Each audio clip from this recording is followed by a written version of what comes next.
I was thinking maybe we could do this one as if we were walking out of the movie theater. Okay, let's start from the top. Okay. We're walking out of the movie theater. Okay, ready? Oh, jeez, it's cold. Yeah, wow. I'm glad I got a jacket. It got so dark. Yeah, that's crazy. It seems like it's getting like darker earlier nowadays. Yeah, I think that's winter. Yeah. Yeah, wow, it's super cold. It's just crazy. You never realize how. Where did we park? Dark it is. Oh shit. I thought it was this way. In this way. Oh, there it is. Oh, there it is. Oh, okay. Let me just. Okay. So what did you think? I thought it was a pretty good movie. Yeah, I thought it was a pretty good movie. I thought it was good for the sequel. Yeah, I liked Halloweentown 2, Calabar's Revenge, 2001, fantasy / family, 1 hour, 21 minutes, where an angry warlock has stolen a magic spell book and plans to turn everyone into whatever costume they're wearing at midnight on Halloween. It's a race against time to get the book back and save the humans from permanent horror. Yeah, me too. I totally agree. And actually, you know what? It was weird. The way you said that sounded like a podcast. Maybe we should do a podcast. Maybe we... No, I think that would probably suck. Yeah, who needs our opinions? I don't... Hey guys, welcome to DCOMcast. Oh, we gotcha. We gotcha. We tricked you into thinking that you were a fly on the wall. Well, maybe a fly... Yeah, fly on my shoe, maybe. On top of my shoe, listen to us. We tricked you with advanced Foley techniques. You might have noticed, if you watch it back, the footsteps, they don't sound like they're on concrete. They sound like they're on a carpet. And that's because they are. They're on my carpet. That's a little goof. I mean, what are we supposed to believe? That it's a carpeted parking lot, really? Really? A carpeted parking lot? That's only existed in carpet commercials. Imagine a carpeted parking lot. Imagine a carpeted floor outside. Yeah, I feel like there's a couple spots outside where you could manage a carpeted section, but I feel like a parking lot would get so laden with car juice that it would immediately kind of you would get it out and you'd be like, just another day's shoot, somebody's car oiled all everywhere. I never thought this was about a bad it before, idea. But that's sort of like the ideal like biome for me would be like, that like Windows XP rolling hills background. Yeah. Like if that was shag carpet. Yeah. And like you were just outside in the sun on shag carpet. That's beautiful. Honestly, yeah, now that you're saying it, I feel like any section of land that is usually covered by grass could be pretty easily replaced by a carpet. I mean, here's the thing. You'd save money on watering bills. You'd have to vacuum outside, though. You would have to vacuum outside. And then, when you have guests over, they'd be like, "Oh, it's a little drafty in here." They would say that's like a joke. They'd say it's drafty in here. maybe there's a magic spell you could say to make to change your floor to carpet. Change grass to carpet spell. And if you say it backwards, it undoes ssarg, ssarg, ssarg, teprac, ssarg, teprac. Teprac is teprac. Teprac sounds like a knockoff Tech Deck brand. This movie. Yeah, we're gonna talk about the movie now, Evan. Okay, all right. I'm in the lane. This is another sequel. Yeah, we're really starting to get into sequel territory. Yeah, really, it's the era in which Disney Channel original movie writers kind of stopped wanting to come up with new ideas and went, oh well, whatever. We'll go with the old ones. They had a few successes, and they thought. And also Horse Sense, and they thought, well, we can make sequels to these now.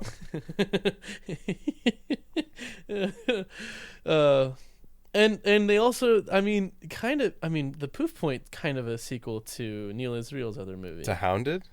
Hounded. It's sort of a spiritual successor, because it's like the same main character, or same actor playing the main character. Yeah. But that's not what we watched. We watched Halloweentown 2. Halloweentown 2, Kalabar's Revenge. Now, if you're like me, you might have thought that Kalabar was spelt with a C, kind of like calamari. Kalabari. But no, it's with a K. And that was very stark. And halfway through my notes, it switches, which is cool. And it's really interesting. The movie starts off with like a really quick recap of everything that happened in the first one. Oh yeah, it did. A very weird, poorly edited recap. Yeah, it was very rushed through it, but for someone like me who didn't remember the first movie, it was very appreciated. It was very appreciated. But like, can you imagine if you went into like Avengers Endgame and like the first 20 minutes was like a quickly, hastily edited together like recap of every single like all 17 movies prior? That would be useful. Can you imagine? It's like that part finishes and then it's like, all right, now go out, take a bathroom break. We're gonna take a 5-minute remission. The lights come on back. on. We'll watch the movie. Yeah. Wait, was that the movie? Just a recap? Avengers pre-Endgame.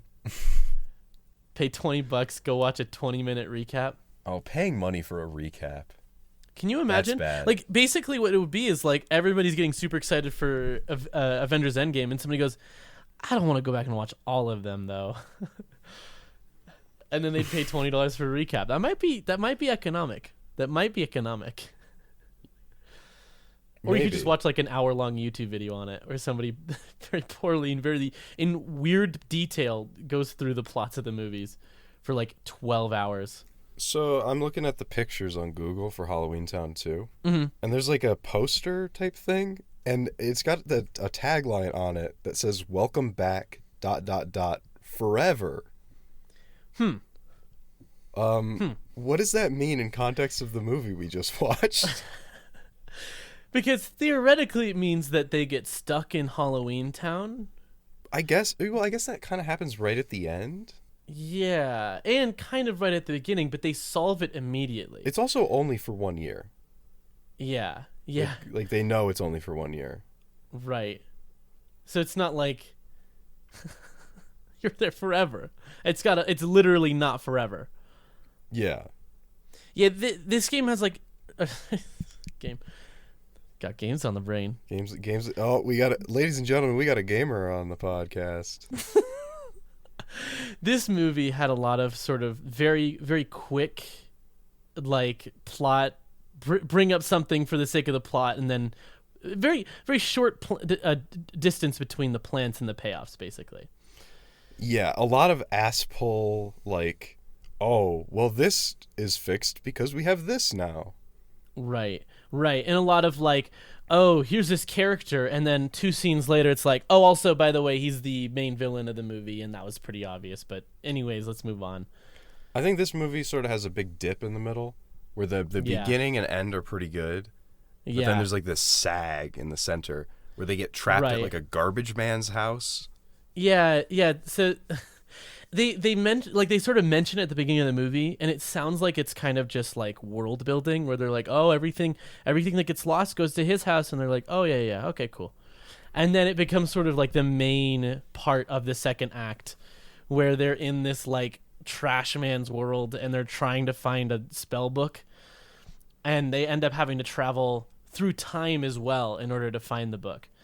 Yeah.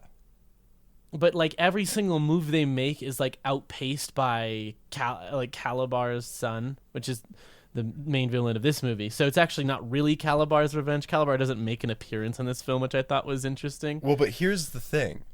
His son is named Kalabar Jr. He is. So it is technically Kalabar's revenge. Kalabar's revenge, but it's not Kalabar's revenge. What I mean? What is this family's last name? Kalabar Kalabar. It's like Mario. Halloween man. Kalabar Kalabar and his son Kalabar Jr. Kalabar. And his brother Luigi Kalabar Kalabar Jr. Kalabar. It's like Buffalo. You just say Kalabar 10 times and that's a full sentence. And linguists hate him. Yeah, this movie was full of a lot of very powerful computer-generated content. Yes. This movie, I'll say this. Powerful cube men. Yeah, I'll say this. I think this movie, like, by sort of percentage of screen time, was most benefited from the advent of computers. I think the plot of this, or the dialogue in this movie, was improved greatly by computers. Yeah. Because for some reason, in between Halloweentown 1 and 2... Marnie sort of has picked up a little bit of computer terminology. She's sort of become a hacker of sorts. She loves going on the net, going into chat rooms. She browses Proto 4chan like all day and all night. She's on 2 channel. Because she kind of relates everything that they do in the plot to like things that you would do on a computer. Yeah, like, it's so weird. At one point there's like, well, no, you can't do that. The rules are the rules. Like, you can't. There's no other way to reverse a spell than saying it backwards. And Marnie goes, well, the rules are supposed to be broken. Maybe we can hack into it. Like a computer hacker. Yeah, she's like, yeah. Maybe there's a backdoor. Maybe there's a backdoor, like a computer hacker. There's a backdoor to computer programs. This was like in the age where people for some reason felt like they had to quantify what types of programs, as if there was going to be more than just computer programs. And so they would say like computer hacker and computer programs. And I don't know if that was like preemptively or if there were other types of hackers. Why did we stop saying the net and the web? Well, I think that's because we've kind of moved to an era in which we've lengthened it to the internet. Yeah, which is weird. Right? You think It's usually the opposite direction. Like normally you'd look back at a movie, like in a normal world, you'd look back at a movie and you'd see somebody say the internet and you'd be like, that's so long, that's so archaic. But now when they say the net, it's long and it's archaic. And I think my theory for the reason for it is like internet service providers. You think it's like a conspiracy Comcast is doing? Not a conspiracy. I think it's just they used it in advertising and people went, "Oh, that's a gross word. We actually hate that." I think they use the net. You mean? Yeah, they were like, "Oh, we know you love surfing the net. Now surf through our prices." Dude, I love surfing the net though. Do you? I love surfing on the World Wide Web. Where? So hold on. We walked into that movie theater. Did you like go to the bathroom and get teleported back in time? Like, what's going on? Yeah, I opened a door and there was a timeline in there. Which in this movie is like sort of yeah. So Marnie skew-morphized into a literal timeline. Yeah. So Marnie and Luke, who's the goblin boy from the first movie, which by the way, he is the love interest, and I called it. Bet on it. He's not. He's the love interest. I called it. Bet on it. He's not the love interest though. No, like, but he's like Cal is more of a love interest. But Cal's only the love interest for a little bit. The two of them go through the entire adventure together, and don't really have any physical chemistry or connection at all. He even like physically touches her. Yeah, he like, grabs her waist while they're riding the broom through time. Oh right. And there's nothing there. There's nothing there. I totally forgot about that. Just wait till the third movie where she friend zones him for the guy from High School Musical. Nice. Yeah. Nice. Luke is a goblin cell. Yeah, nice goblins finish last. It's true. Gob cell. Why do scary monsters always get the girl and nice sprites finish last?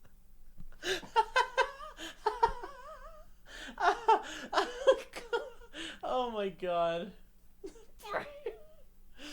Oh man, that's.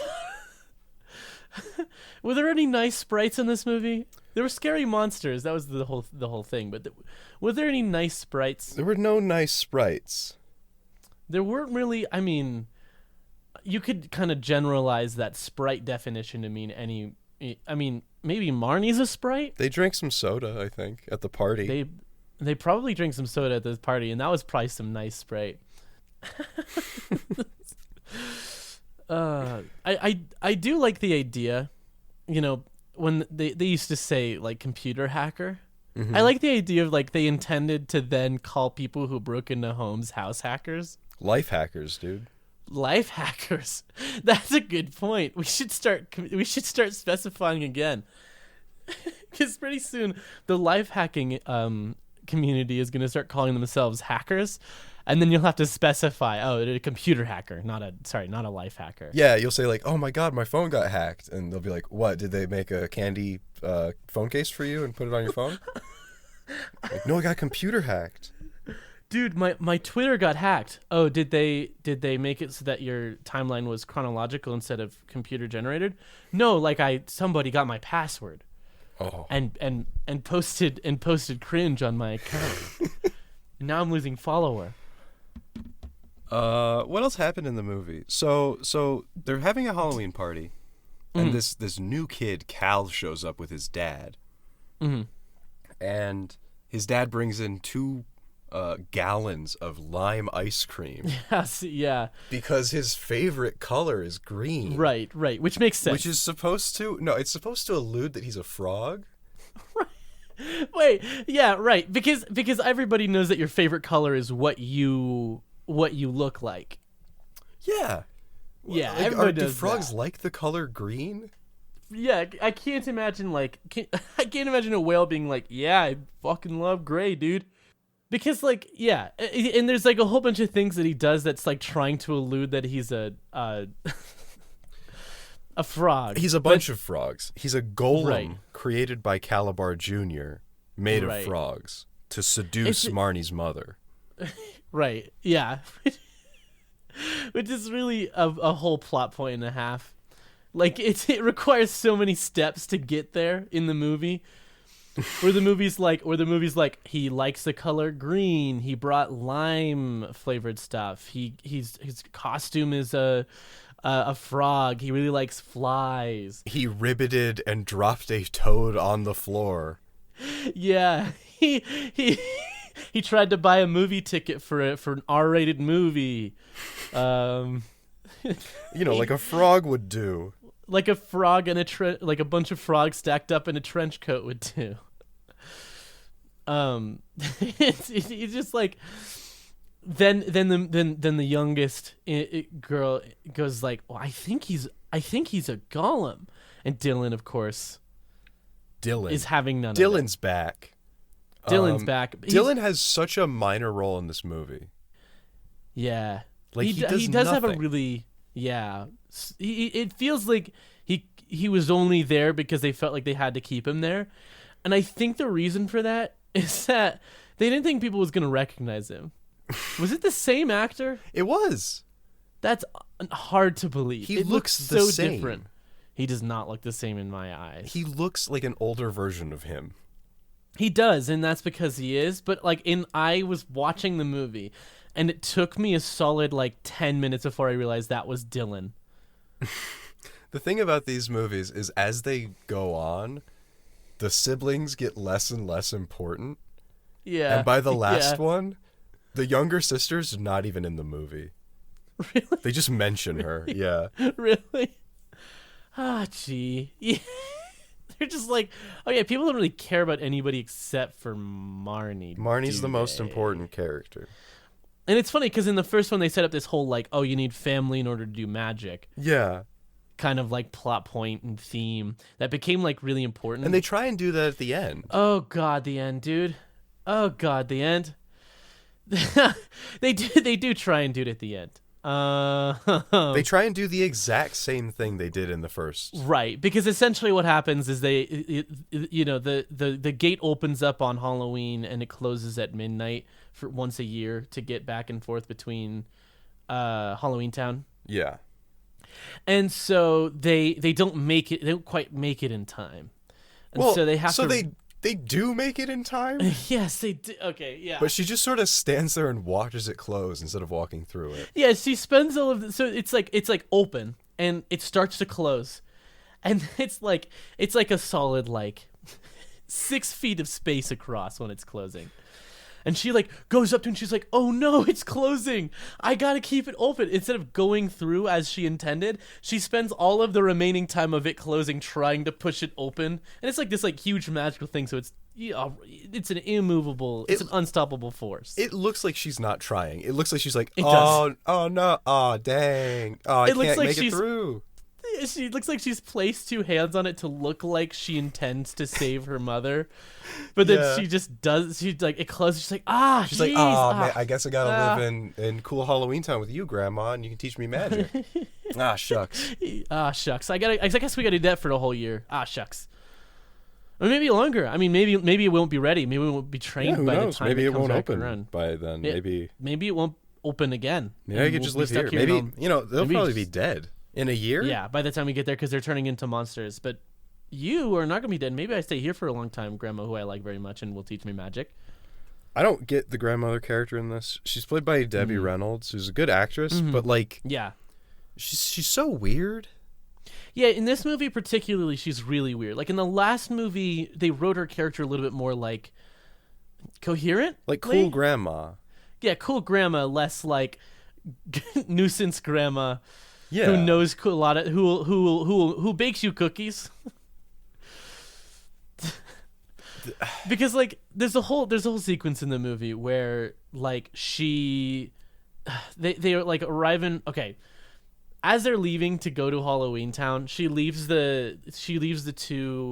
everybody except for Marnie with like a walkie-talkie. Like a kind of shrunken head. Yeah, it's like shrunken heads that can talk to each other through dimension. Right, and it's not like pretty by any means, but it's like one of them's painted blue, one of them's painted red, and the grandma's like, ooh, they're just so cute, and kisses them and stuff, like the shrunken heads and stuff like that. She's like, I invented them and I love them very much. They're so cute, aren't they so cute? Did that happen? Yeah. Man, are we almost home? This is kind of a long car ride. Oh, dude, I missed the highway. Oh no, did we miss the exit? Yeah, we got to turn around. Hold on, 1 second, guys. What state are we in? Is this Nebraska? Oh my God, is that a sign that says "Welcome to Nebraska"? Welcome to DCOMcast live from Nebraska. We're in Nebraska, everybody. DCOMcast, the road to Omaha. This is the Halloweentown tour. You know they do a Halloweentown for real in Oregon, where they filmed the first movie. They do, yeah. They so put maybe up we the go pumpkin. to Oregon. Maybe we take a trip to Oregon. We're going the wrong way. Oh yeah, we are. We're heading into Nebraska. Hey Google, take me to Oregon, Halloweentown. Okay. Oh yeah, we got to turn around. Did you notice that in this movie, Halloweentown is not the same as it was in the first one? Not at all. Yeah, because like the town center is featured prominently in this film as well as in the previous film. And they're just not the same. Like the one in this film is smaller and enclosed. Yeah, it looks like a set. This one looks like this one looks like the like simulated town you go to as a kid to learn how to like manage money. Oh my God. And have a job. It looks like those like reenactment towns. It does exactly look like a reenactment town. It totally looks like a section in the museum where it's like, this is what life would be like in Halloweentown. This is what life was totally like in Halloweentown 300 years ago. Because in the first movie it was like in a town hall kind of thing. There's like a town hall and it's in the like grass of the town hall. And in this one, the pumpkin that powers the entire world. Well, first of all, it's a bot. It's a cube of like cinder blocks. Right. The whole place. So the reason that it's a set and not a real town is for the effect of it all being gray. Yeah, and that's because Cal has like sort of come to Halloweentown to, I guess, I don't know why he makes Halloweentown gray. I guess he makes it gray because he doesn't want them to uprise against him when he goes to the real world to turn everybody into their costumes. So, yeah, I guess that's an interesting point. Cal's plan is to turn all the monsters into, like, caricatures of people. Yeah. And all the people into caricatures of monsters. Right. For no real reason. Right. He has a motivation, but the motivation is like, oh, I want like monsters to uprise against humans, and they'll be the real rulers. But this doesn't accomplish that at all. This is just sort of like a fun kind of pit stop on the way there, I guess. It's like a role reversal. Yeah, it's like, oh, you see how it is in the other people's feet. He's Freaky Friday'd the dimensions. Exactly. And I don't know why. Because presumably it's permanent. Presumably he's just permanently swapped them, and that's that. I think he was just doing it to get back at Marnie and her family for killing his dad. Okay, yeah. So I guess that's a good point, because so yeah, Kalabar died in the last flick. Yeah. So this isn't Kalabar, this is Kalabar's son, so Kalabar really do die. Yeah, Kalabar is really dead. Kalabar really is dead. So that is a real on-screen death in a DCOM. Mm-hmm. That's cool. There was actually, we're talking about like similarities between the first movie and this one. There's a part in the first movie where the grandma kind of gets trapped in the movie theater. Like something looks at her and she gets frozen. She gets by that. It's another World of Warcraft portal. It is. It totally is. Oh my god. Okay, there's a lot of similarities, like in terms of the jokes that we made and observations we made. Yeah. Between these two movies, because in this movie, the gate between the real world and Halloweentown, they open it up and it like opens up to this like World of Warcraft login screen looking thing. It's even got like a timer over top of it. It's got this big like digital counting down timer that goes up Which, to by the way, it doesn't go up to hours. It goes up to like days or even months. Right. There's too many zeros on this thing. Yeah, which is funny as well, because there's no reason for it to need months and days, because it's only openable on Halloween. But it's super weird, because the clock, they like say, oh, we only have 4 hours left until it hits midnight, and the clock's like counting down. And in the shot where they say that, the clock says 4. But when it cuts back, there's a continuity error where the clock then shows 6. There's 6 hours left. The people making these movies need to stop putting physical timers in if they're not going to put in the slightest amount of effort to make it make sense. Please. Yeah, please. God, please. And it's so weird, right? It's so weird because it's a CGI element, which means they had to manually set it incorrectly to 6 hours instead of 4 hours. Yes. Yeah. Yeah. Like they had the script, right? Right. They had the script where it said 4 hours, and the thing is they got it right in the previous shot, but when it cut back, it was 6 hours instead. So yeah, they go through the portal and they get to Halloweentown. And instead of the pumpkin, it's a big cube, and they try and figure out why everything's like this. And they're like, what's going on? And the grandma's like, oh, this is a spell I know, but it's only in my spell book. You guys didn't go into my room, right? Marnie's like, oh shoot, I went into your room and I brought a boy with me, and the boy handed me a flower, just like Kalabar handed the mom a flower. Shoot. I think that's Kalabar. I think that's Kalabar's. And then his face pops out of the giant cube, and that's the holy shit. That's the picture for the podcast this week. That is the picture for the podcast. You can see that. You feel that, right? Look at that. Yeah, if you were wondering why the image for the podcast looked like a bad Photoshop, like maybe we photoshopped our faces onto this box. This is the real thing in the movie. This is how the movie looks. This is how the movie does it. It's absolutely perfect. Yeah, it's really awful. There's a part right before that where they're trying to get the spell book.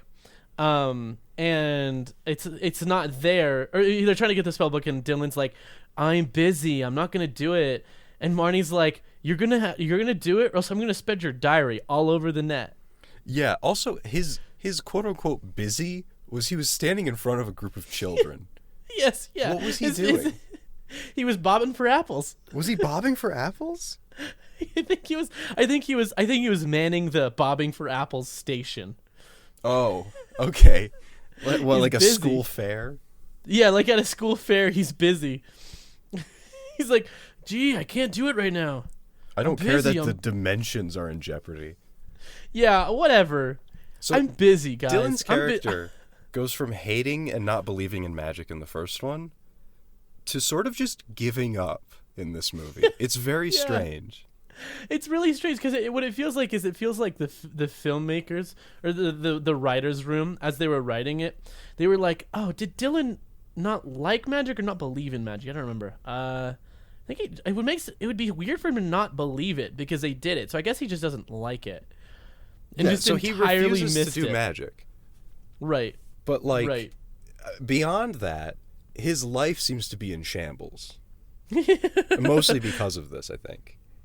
Yeah, it seems like an easy thing for him to blame, but I think really he's just not good with people. He's a tragic character. He's not good at anything. He's not good at there's even nothing smart. in this movie. Yeah, there's nothing in this movie that he helped with. Yeah, exactly. He's not even smart because he got outsmarted by somebody. By his little sister. He got outsmarted by his little sister because he was talking about frog, they were talking about the frog golem, and he called frogs reptiles. Reptiles. And the girl goes, well, actually, frogs are amphibians. And he's like, yeah. He's like, whatever. You're right. We'll go to the school party. Yeah. Which I think that might make him the most relatable character in this film. To you maybe, but I'm way smarter than my younger sister, and she's never been right. So you will sometimes go up to your younger sister and just flex on her with how much knowledge you have about amphibians. Yeah, dude, I'll just list off animals and their categories. In like a cool way. Right, ready? In like Mammals. a cool way. Yeah. Not in like a weird like nerd way, in like a cool way. I'm cool. You'll be like on a skateboard doing flips while you're doing it. Yeah, I'll wear a leather jacket and sunglasses, and I'll walk up and say, whales, mammals.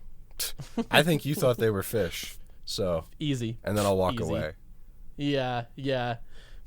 Which is presumably what Dylan used to do. I think that's pretty much what Dylan used to do. Yeah, but he was always wrong. Yeah, but he's just not. He just does nothing. He just does nothing. He doesn't get the girl. He doesn't get anybody to go with him to the dance. He doesn't do anything smart. All of the smart things that are done in this movie are done by the younger sister and the older sister.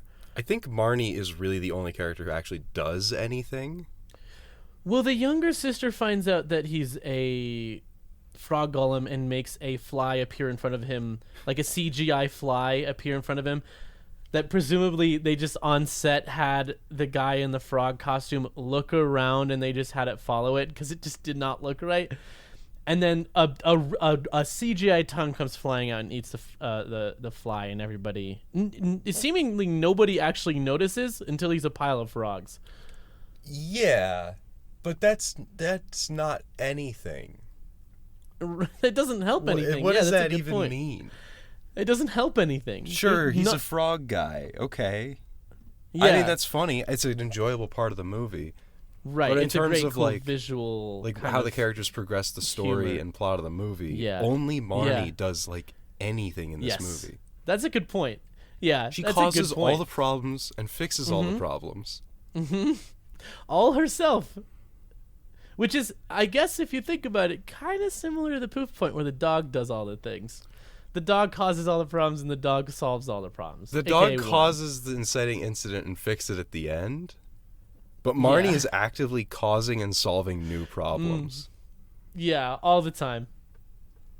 To the point where there's almost no need for other characters. Right. She could have done this movie solo. She could have. She's a powerful witch.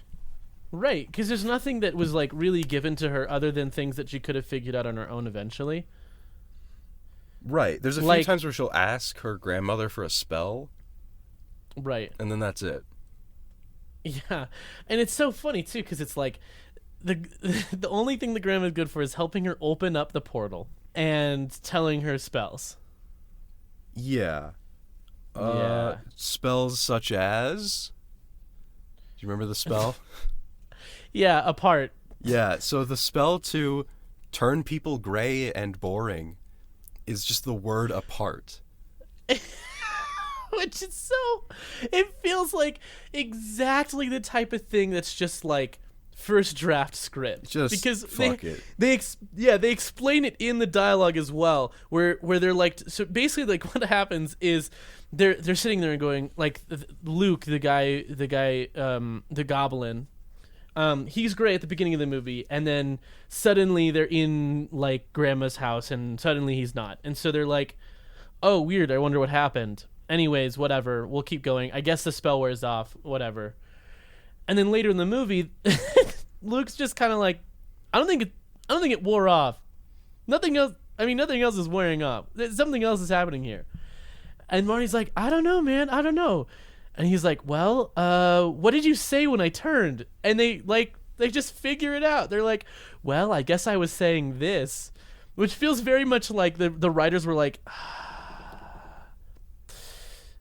maybe she accidentally said a spell. Because it's so short. It's a part.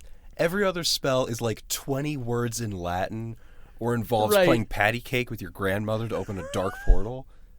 Yeah, but this one is just a part. And she goes, wait, spells can't be that short. And he goes, I guess some of them are. He's just like, I don't know. Just try it. Yeah, say it He's like so a spell. Frustrated with her. Yeah. And specifically he says, say it as if it were a spell. Which means that you have to have the intent of saying a spell for a spell to work, Which right? I think is a good system. Right, but the fact of the matter still stands that she said the words like, oh, this is a trap. Oh, you're right. So saying it backwards doesn't matter. I guess saying it backwards doesn't matter. And also, it would be clever if a part meant something, you know? Like if it was like elder or something like that. I can't think of something on the fly that backwards would be a regular word. But if it was something like elder, and it's like, okay, that makes sense. You're making him gray, whatever, right? If it's anything, but it's a part. Right. It doesn't make any sense. But the best thing about it is that the way they undo the spell is by saying trappa. Trappa.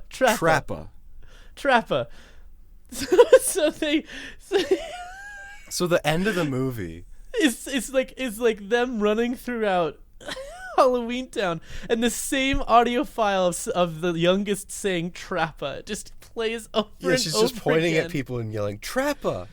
And then there's this like kind of smoke effect cut, and then all of a sudden it's all in color, and they're on their bicycles, and they're on their bullshit again and stuff like that. They're back on their bullshit. They're back on their bullshit. Oh my god.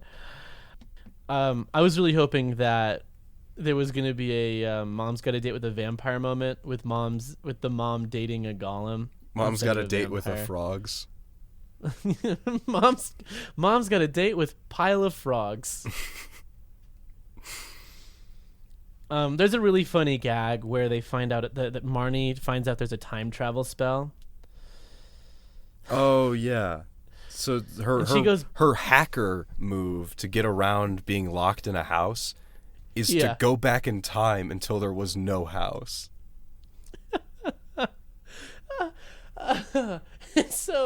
And so she goes back in time 5 minutes, and she sees them like talking about the possibility of a different spell, and she's like, "Uh-oh, not far enough," and then says the spell out loud again. And then like in our timeline when we saw that, we didn't hear them at all. Like, it felt like this movie saw, like, Harry Potter, or read Harry Potter and was like, no that's a really way, good idea. Evan. What if we do that? You think the Halloweentown series may have ripped off Harry Potter? You think that this series about witches from the late 90s to early 2000s may have ripped off Harry Potter? About coming-of-age stories where kids become witches and warlocks is from Harry Potter? I don't know, dude. You're going to have to explain yourself here. I don't know if I believe you. I mean, there's like so many moments where it's you could probably shot for shot remake Harry Potter using shots from this movie. Oh my god, just do the dialogue in there? Yeah, just like, the dialogue doesn't have to match. It's just shot for shot. There's like moments where they're on broomsticks and stuff like that. And shoot. Where am I supposed to go from here? I think left. Yeah, okay. This is the dumbest gag we've ever done. Yeah. But I love it. It's so good. It's so good. What do you mean? What do you mean gag? Well, yeah. Is that what you call driving used as a joke? Do you think this? No, I meant the me saying the Harry Potter thing. Oh, okay. Yeah. And then they say the spell again, and they go too far, and there's a caveman in Halloweentown. They go too far back. They go way too far back, and there's a caveman where they stood, which I guess means there were cavemen in Halloweentown. It means that Halloweentown went through the same evolutionary process we did, but somehow ended up with monsters. Yeah, instead of humans. Well, also humans, witches and warlocks, which are basically human. Right. Well, here's what's they super can mate weird with as humans. well. Yeah. Which, like, that's a whole... There's like kind of a whole bag of toast in here. I was going to say can of worms. I didn't want that to be a pun. There's a whole bag of toast. Yeah, there's a whole bag of toast in here. Really opening up a bag of toast here. Because I'm about to... Oh, here's why I said toast. Because toast gets roasted in the toaster. I'm gonna roast and toast this movie. Evan, no, it doesn't. Didn't the monsters, like, it brings up the question, like, where did the monsters come from? I thought that was answered in the first movie, and I thought the answer was we used to live in harmony with monsters, and then they got banished. Yeah, so I think that's the case. We get more with that in Return to Halloweentown, the fourth movie. Okay. But I don't remember very well the exact explanation. Yeah. It's just interesting because the caveman kind of means that whoever is there came from there. Or there were cave monsters. Okay. Oh. They should have done that. They should have done a cave monster. A cave Can goblin? you imagine, like, yeah, a cave goblin, like a goblin that's like just learning fire for the first time? That would have been better. I wonder. Yeah, that would have been a lot better. I wonder how many movies have gags, like, not even time travel movies necessarily, how many movies and cartoons that, like, have time travel events where they go too far back. How many of them end in the character accidentally snuffing out the first fire? Ooh, that's a how the Sphinx's nose fell off kind of joke. Yeah, exactly. And none of them, you know what's funny? All of those gags were like, oh, here's why this thing happened. Here's why this thing happened. None of them touch Hitler with like a 5-foot stick. No, because it's usually for children. Yeah. The Simpsons probably did one. That would be so funny. They're like time traveling back to World War I, and they accidentally mustard gas Hitler, thus causing all of that to happen. Oh God. They like go back in time and accidentally have they accidentally cause Pearl Harbor, and like that's the only reason we're there. Shit. I changed the navigation. How do you accidentally cause Pearl Harbor? You changed the navigation from, I don't know, somewhere else to Pearl Harbor. So you're telling me the Japanese were planning to go somewhere else, and a navigation error caused them to crash their planes into Pearl Harbor? Yeah. That's so fun. It's like Marnie there. Marnie and Luke causing Pearl Harbor to happen. They go there, they have a magic spell that changes the wind. Oh.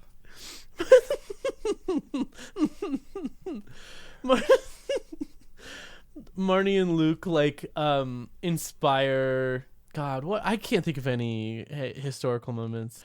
Here's a good one. Ooh, here's a really good one. They like find themselves in like a cave somewhere, and then they accidentally kick a rock into a big hole, and then a volcano happens, and that's what makes they kill the dinosaurs. They kill the dinosaurs, yeah. What was that book series about, like a brother and sister who would go in a treehouse and then time travel from there because a goddess would send them back in time? Yes, I don't remember the name of it, but it's probably something like Magic Treehouse. I think it's literally Magic Treehouse. I love it when the era in which books were very literal. Is there a Magic Treehouse book about World War II? Oh, dude, there totally is. I almost fully remember a Magic Treehouse book where they meet Anne Frank. There totally is a. The cover is them para-dropping somewhere. No, you can't. No, Really? Danger in the like- darkest hour. It's like Magic School. Can you imagine Magic School Bus? But then like it's like Who Framed Roger Rabbit style like animation on top of like real footage. Oh my god. God, and then like Arthur's like Arnold is Arthur? like, please Arnold's let this be a normal trip. And they go there, and he's like looking around. He's like, wow, it's so real. It's like a weird fourth wall break that they fit into an episode about World War II. Now, kids, come back in the bus so we can fly away to World War I and make comparisons. That's Miss Frizzle. But Miss Frizzle, we just got here. I want to see if my great-great-grandpa's here. He is, but you won't like where he is, TJ. Jesus fucking Christ. Okay. See, he's safely in his home. He's here and he's working. He's a guard, TJ.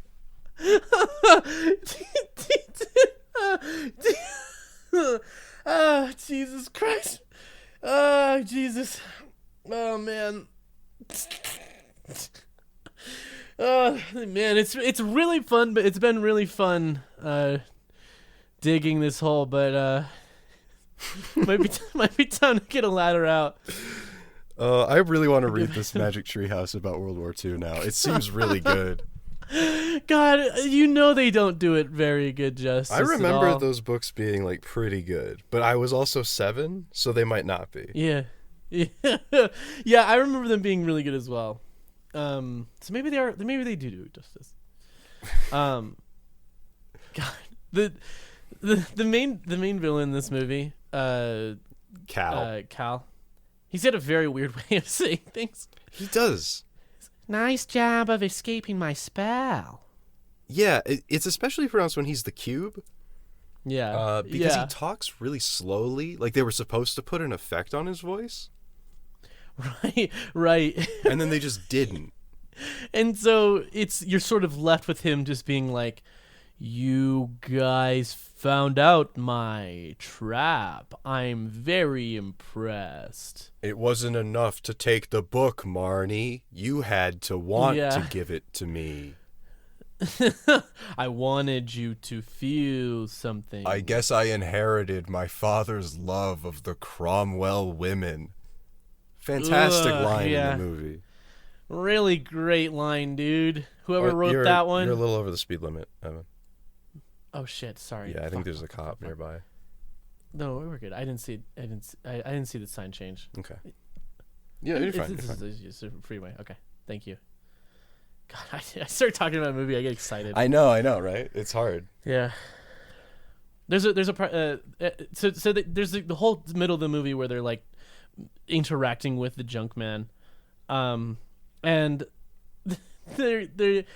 there's a moment where there's sort of like this A and B plot with like Marnie trying to figure out how to like get back to the real world and stuff like that, and Dylan going with his younger sister to tell their mom that she's on a date with a pile of frogs, and he has to get a costume for the party. And there's like a mariachi hat, and he just puts on a mariachi hat, and a bunch of mariachi music starts playing. And then he gets to the party, and the girl that he first asked out, who said that you have to be in a costume. He's like, look, I'm in a costume now. Will you go to the party with me? And she goes, what are you? What are you supposed to be? El Geeko? El Geeko. There we go. That's the peak of the movie. This movie really filled to the brim with really great jokes, really good one-liner, killer jokes. But so basically they find and this is the point where they find out the part and stuff like that, and then. Throughout the entire movie, the entire thing, the junk man knows that they're trying to get through time. He knows that they're trying to get through time. And he's like, at this point, he goes, okay, whatever. Why don't you guys go through the timeline instead of trying to find that spell? Why don't you guys go through the timeline? Yeah, why don't you guys use the time machine door I have? Yeah. Oh my god. And so he opens the door, and it looks like oh god, it looks like UI from video games in the 2000s. Like it looks like you know, it looks like what's the time travel? Not Even Stevens. Phil the Future. What's the time traveling one? Yeah, Phil the Future. It looks like Phil the Future. It looks like they copied and pasted just like what they had for Phil the Future, like a VHS cover with like numbers passing by. Yeah, and so it's good. They get on a broomstick and fly through time, basically. Yeah, so they fly back to their good time period. Mm-hmm. Mm-hmm. And and in the real world they start counting down to midnight, starting at 60. Yeah, that's right. Halloween. Yes, they start at 11:59. Yeah. A full 1 minute countdown to November 1st. Yes. Yeah. The most. Yeah. I mean. At a high school dance. A high school dance that goes until after midnight. Yeah. Yeah. Which is so good to me because then it's also revealed that Cal the entire time could have just said the spell whenever he just decided on midnight for some reason. So what he was doing was trapping Marnie and Aggie in Halloweentown so they couldn't undo the spell. Right. Which doesn't matter because as we find out at the conclusion of the movie, if you believe hard enough, you can just make the gate appear whenever. Yeah, so they make a permanent gate. Yeah. Which is going to be the plot of the next movie, by the way. Oh, really? It's a permanent gate between the two worlds. Being able to go back and forth at will, basically. Mm-hmm. Yeah. Yeah, and the whole sequence that like they edit together to show them gaining enough power to create like a permanent gate is so good. It's good. It's so good. It's like intercutting between everybody. There's like their faces are like superimposed in the air next to other people's faces. They start tiling everyone's faces together in the background. Yeah. And they don't actually say it in sync. It's no, you can't even understand them. They just talk over each other like we do. Right. Yeah. And this time there's nobody to cut out the other ones. But they for some reason needed like a full shot of Marnie and her younger sister. Like they needed a full shot of them saying practically the entire spell together, but they didn't like have a timing scheme planned. So they get completely desynced and they don't cut away from it. It's and they really don't nice. adjust the timing of them. Yeah, it's a mess. So this whole time we've been talking, they figure it out. Yeah. I've been looking at Magic Treehouse stuff. And in Japan, they have like a different illustrator that does like anime Magic Treehouse covers. No way. Really? Yeah, and they made like an anime Magic Treehouse movie. It seems like such a good anime idea. I'm gonna send you a link to a the cover of the Titanic one.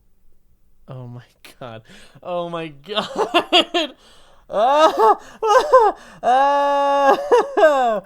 Woo, that's really good. That looks like a profile picture I'd use. It's like these two little anime kids astonished that the Titanic is sinking and there's a lifeboat full of people. It's so funny. It's so good.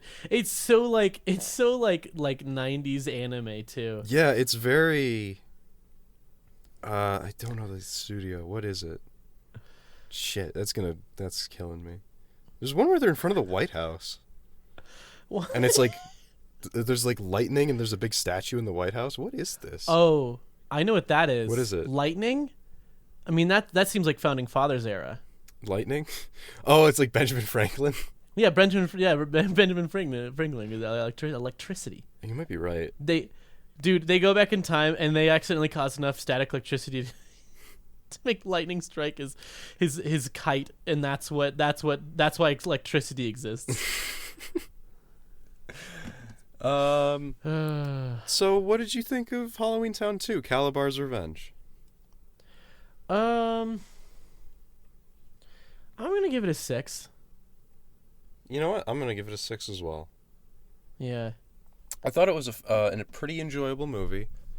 The middle part is bad, It's abysmal. It's terrible. Everything that happens Yeah. at the trash man's house, Yeah. cut that out of the movie. Replace that, Yeah. please. Yeah. Yeah. Also, this movie doesn't have a theme. No. But the closest thing it No. has to a theme is Yeah. don't be interested in boys. Right. Like a message for children. It's just stuff just kind of Boys- happens. Boys are bad. Yeah, exactly. There's not really like a lesson to be learned. Marnie doesn't feel like she's a different character at the end, except maybe she's like a stronger. She kind of just she gets to witch? break the rules in the way that she wants, and it Yeah. works out for her in the end. Yeah, which like a plot of like a plot point. I guess the point I'm making is like in a story, having the only character growth that happens being like the character gets stronger is something that works only in like television. And she doesn't even really get stronger. She just gets to do what breaks she the wants. rules. Yeah, which is like, which doesn't work No, at all. but In terms of like creating a character that feels like, because it feels like she can now kind of just get her way out of anything.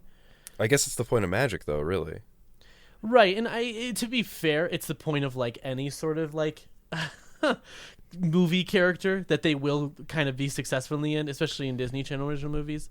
you know, maybe It this still movie feels like you got to build up stakes in a way. maybe this movie is understanding that it's a sequel and thinking it'll get another sequel, so it's trying to set up for Yeah. that.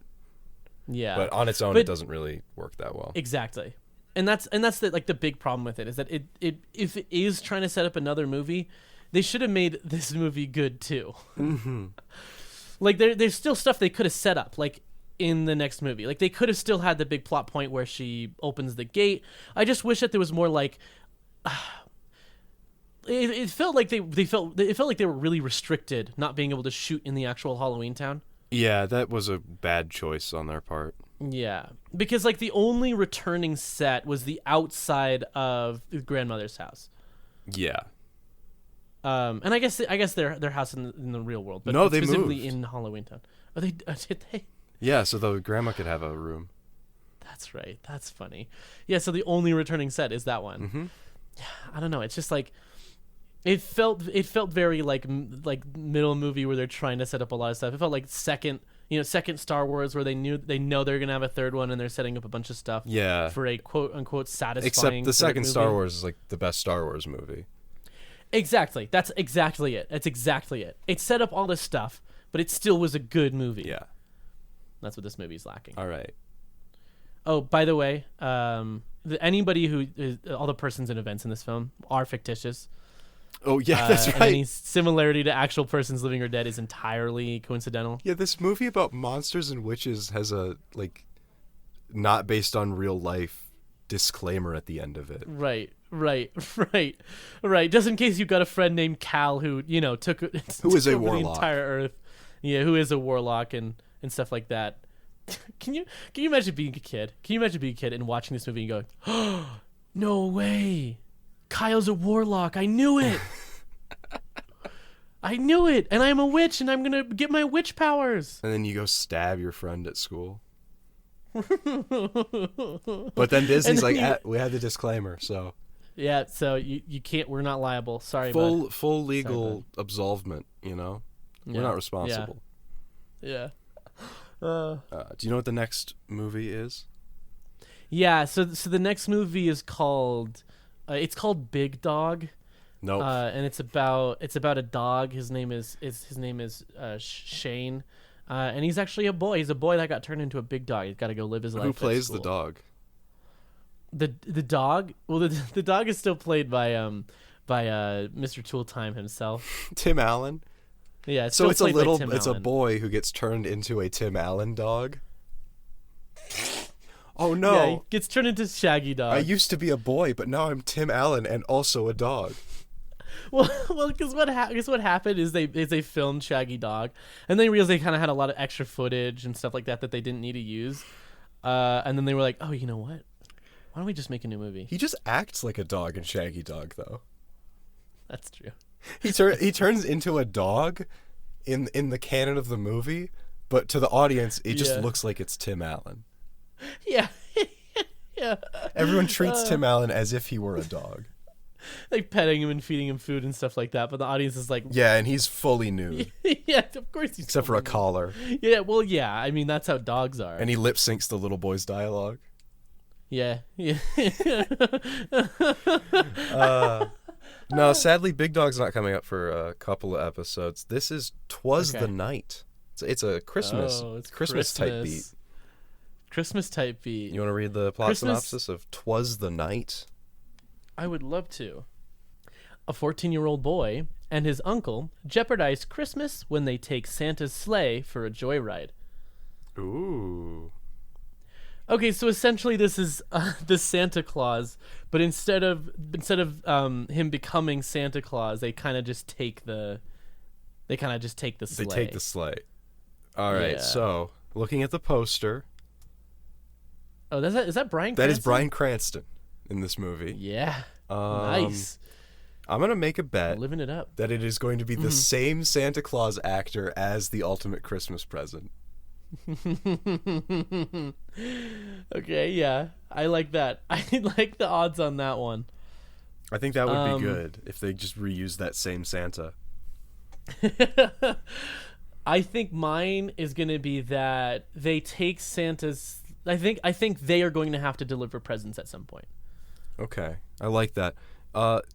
In the picture, it looks like Yes. Bryan Cranston might have elf ears, but I can't tell if that's his haircut or not. Right. I see exactly what you're talking about, and I've been zooming in on it for the past 3 hours, and it looks like his ears are artificially extended upwards. You're right. Why did they do that? What? It looks like somebody took this space in between the top of his ear and his hair, and Content Aware filled it. What the fuck? Is Bryan Cranston's ears just like that? Does Brian, the thing where it's like some people's earlobes are attached or detached? Yeah, is the top of his ears attached? Is the top of his ears attached? Is Bryan Cranston got attached ears? Bryan Cranston just has like full-on Voldemort ears. No, they're not attached. They are kind of long and pointy, but they're definitely photoshopped in this poster to be longer than they are naturally. God, I wonder if they are elf ears in the movie, and he is like secretly an elf. Like his uncle is an elf, and that's how he gets access to the sleigh. Yeah. Maybe they just fucked up and made his ears tall. This is such a weird thing. I've never seen anything like this.